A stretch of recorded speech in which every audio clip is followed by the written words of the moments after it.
Hello बच्चों, कैसे हैं आप लोग। तो चलिए फिर से स्वागत है आपका बीएन प्रसाद मैथमेटिक्स के यूट्यूब चैनल में।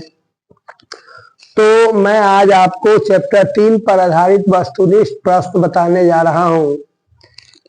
क्वेश्चन नंबर पहला है कि अमोनिया NH3 के एक अणु में नाइट्रोजन एवं हाइड्रोजन का अनुपात क्या है। मतलब NH3 जो अमोनिया का सूत्र होता है उसमें नाइट्रोजन और हाइड्रोजन के परमाणु का क्या अनुपात है।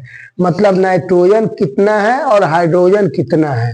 तो आप सूत्र से देख रहे हैं कि एक नाइट्रोजन है और 3 हाइड्रोजन है, इसीलिए 1:3 इसका बिल्कुल सही जवाब होगा। ऑप्शन नंबर ए बिल्कुल सही है।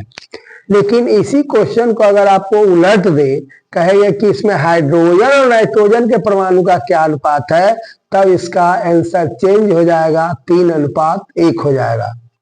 दूसरा क्वेश्चन कहता है पारा एवं एक अन्य धातु के मिश्रण को हम क्या कहते हैं।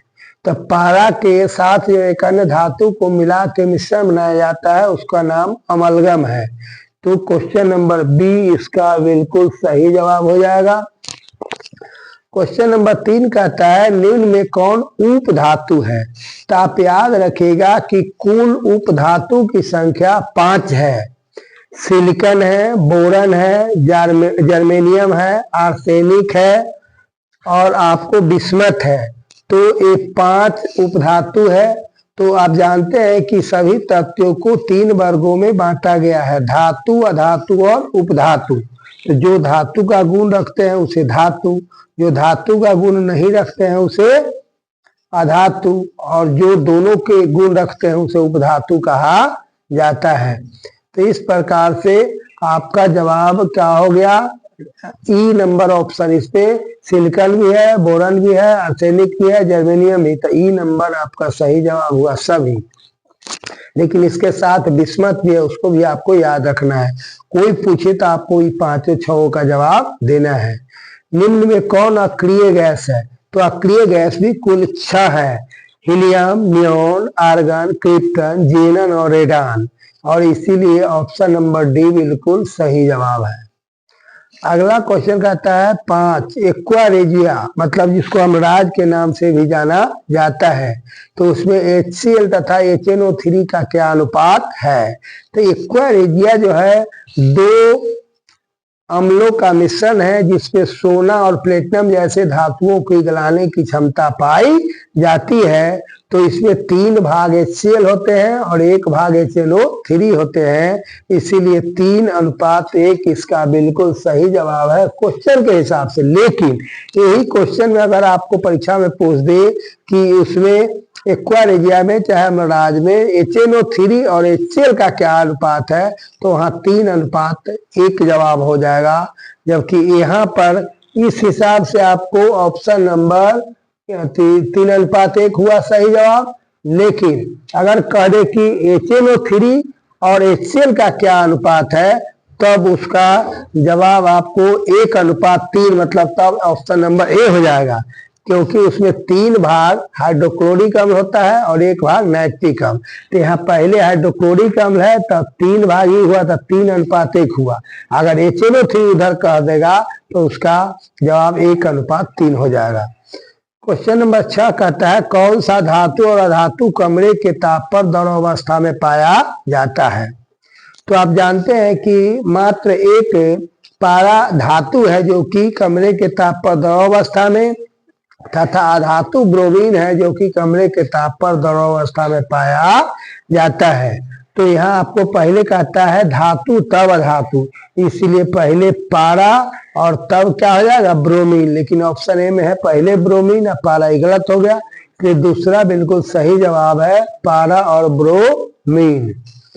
अगला है क्वेश्चन नंबर 7 कि व्यंजक चूर्ण और बुझा चूना का सूत्र क्रमशः क्या है। माने व्यंजक चूर्ण और बुझा चूना का सूत्र पूछ रहा है। तो व्यंजक चूर्ण इसमें पहले है, इसलिए CaOCl2 व्यंजक चूर्ण का सूत्र है, और बुझा चूना का सूत्र CaOH2 है, इसलिए ऑप्शन नंबर ए बिल्कुल सही है। अब क्वेश्चन नंबर 8 कहता है सोने के साथ किस धातु को मिलाकर मिश्र धातु बनाया जाता है।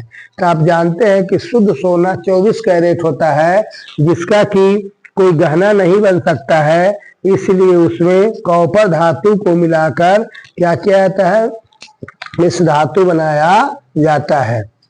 अगला क्वेश्चन 9 है कि किस धातु को आसानी से चाकू से काटा जा सकता है, या कौन धातु मुलायम होते हैं। तो आप याद रखिएगा कि वर्ग 1 के तत्व को जो क्षारीय धातु कहा जाता है, इसमें lithium, sodium, potassium, rubidium, caesium और फ्रांसियम आते हैं। इस सभी का क्वथनांक और दहनांक का मान निम्न होता है। ये सभी मुलायम होते हैं तथा सभी को चाकू से आसानी से काटा जा सकता है, इसलिए ऑप्शन नंबर डी बिल्कुल सही जवाब है, क्योंकि लिथियम को, पोटेशियम को, सोडियम को ये सभी मुलायम होते हैं। क्वेश्चन नंबर 10 कहता है किस धातु को पानी में डुबा कर रखा जाता है। तो आप जानते हैं कि श्वेत फास्फोरस एक ऐसी धातु है जो कि गर्मी के दिनों में साधारण ताप पर ही ऑक्सीजन से अभिक्रिया करके जलने लगता है, इसलिए श्वेत फास्फोरस को हमेशा क्या किया जाता है, पानी में डुबा करके रखा जाता है। तो ये ऑप्शन नंबर ए बिल्कुल सही जवाब हो जाएगा। क्या होगा कि श्वेत फास्फोरस को पानी में डुबा के रखा जाता है। अब अयस्क में उपस्थित अशुद्धि को क्या कहते हैं। तो आप हम पढ़ाते समय आपको बताए हैं कि अयस्क में उपस्थित अशुद्धि को गैंग मैट्रिक्स या अधात्री कहा जाता है। ऑप्शन नंबर ए में गैंग है, बी में अधात्री मैट्रिक्स है, तो ऑप्शन नंबर डी बिल्कुल सही जवाब हो जाएगा। तो ये हो गया। आपको 12 नंबर क्वेश्चन कहता है कि इलेक्ट्रॉन के स्थानांतरण से बने यौगिक क्या कहलाते हैं। तो बंधन 3 प्रकार का होता है, एक आयनिक या विद्युत संयोजी, दूसरा सहसंयोजी और तीसरा उप सहसंयोजी। तो जब इलेक्ट्रॉनों की साझेदारी से बंधन बनता है तो उसे सहसंयोजी कहते हैं, और जब इलेक्ट्रॉन के पूर्ण स्थानांतरण से बंधन बनता है तो उसे विद्युत संयोजी या आयनिक बंधन कहा जाता है। इसलिए ऑप्शन नंबर डी बिल्कुल सही जवाब है, बी तथा सी दोनों। अब आपको क्वेश्चन नंबर 13 है, निम्न में कौन सबसे अधिक क्रियाशील धातु है।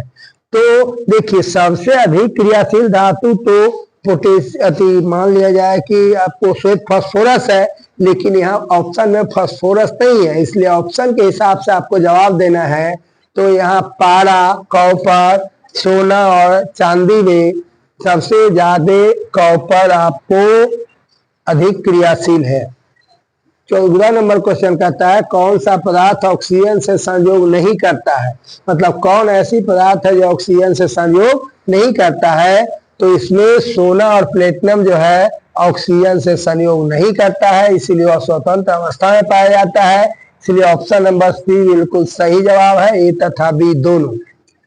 15 नंबर क्वेश्चन कहता है कि लाल तप्त आयरन पर, मतलब लोहा को खूब गर्म करके लाल कर देते हैं, उस पर जलवाष्प प्रवाहित करने से क्या बनता है। तो ऐसा करने से Fe3O4 बनता है। तो 16 नंबर क्वेश्चन कहता है निम्न में कौन आयनिक या आणविक यौगिक है। तो अभी अभी मैंने आपको बताया है कि इलेक्ट्रॉन के स्थानांतरण से जो यौगिक बनता है उसे आयनिक या आणविक यौगिक कहते हैं। इसीलिए CO2 सहसंयोजन बनाता है, NH3 भी सहसंयोजन और मेथेन भी सहसंयोजन। का डी ऑप्शन बिल्कुल सही हो जाएगा, कैल्शियम क्लोराइड। इसमें कैल्शियम धातु 2 इलेक्ट्रॉन का त्याग करता है और क्लोरीन ग्रहण करता है। क्वेश्चन नंबर 17 कहता है निम्न में कौन सर्वोत्तम विद्युत चालक है। तो विद्युत का सबसे अच्छा चालक पदार्थ एल्यूमिनियम होता है। उसके बाद क्वेश्चन नंबर 18 कहता है सीसा और टीन के मिश्र धातु को क्या कहते हैं। तो सीसा और टीन, सीसा लेड Pb हुआ और टीन Sn हुआ, जिसके मिश्र धातु को हम सोल्डर कहते हैं। क्या कहते हैं, सोल्डर। इसलिए ऑप्शन नंबर ए सही है। क्वेश्चन नंबर 19 है साधारण ताप पर फास्फोरस P का अणुसूत्र क्या होता है। तो कुछ ऐसे तत्व होते हैं जो कि द्विपरमाणविक होते हैं, कुछ त्रिपरमाणविक होते हैं, कुछ चतुष्परमाणविक होते हैं, कुछ 6 परमाणविक होते हैं। तो इस प्रकार से फास्फोरस जो है चतुष्परमाणविक होता है, इसीलिए ऑप्शन नंबर ए बिल्कुल सही है, फास्फोरस P4 के रूप में पाया जाता है। क्वेश्चन नंबर 20 है स्टेनलेस स्टील मिश्र धातु है, माने स्टेनलेस स्टील जो होता है किस धातु को मिला के बनाया जाता है? तो इसमें लोहा को, मिश्र धातु को स्टेनलेस स्टील कहते हैं। ऑप्शन नंबर ए सही हुआ। क्वेश्चन नंबर 21 कहता है धातुओं की प्रवृत्ति होती है। तो धातु क्या करते हैं? इलेक्ट्रॉन का त्याग करते हैं। मतलब कोई भी धातु एक, दो या इलेक्ट्रॉन का त्याग करता है और त्याग करके विद्युत धनात्मक कहलाता है। इसीलिए ऑप्शन नंबर ए बिल्कुल सही है। इसलिए विद्युत धनात्मक होगा। सभी धातु क्या होते हैं? विद्युत धनात्मक होते हैं। क्वेश्चन नंबर 22 कहता है कि पारे का अयस्क है। तो देखिए ऑप्शन नंबर ए में है बॉक्साइट जो कि एल्युमिनियम का अयस्क है।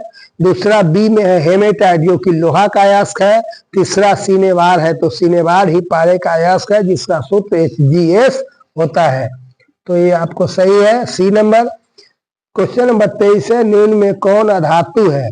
तो आप जानते हैं कि यहाँ पर सोडियम है जो कि धातु है, एक इलेक्ट्रॉन त्याग करता है। एल्युमिनियम भी धातु है, इसलिए कार्बन क्या हो गया? अधातु हो गया। तो ऑप्शन नंबर ए बिल्कुल सही जवाब है। क्वेश्चन नंबर 24 कहता है जब धातु जल से अभिक्रिया करती है तो क्या बनता है? तो धातु जब जल से अभिक्रिया करती है तो हाइड्रोजन गैस बनता है। इसलिए ऑप्शन नंबर सी सही है। तो देखते रहिए बीएन प्रसाद मैथमेटिक्स का यूट्यूब चैनल को सब्सक्राइब करें, वीडियो को लाइक करें। जय हिंद, जय भारत।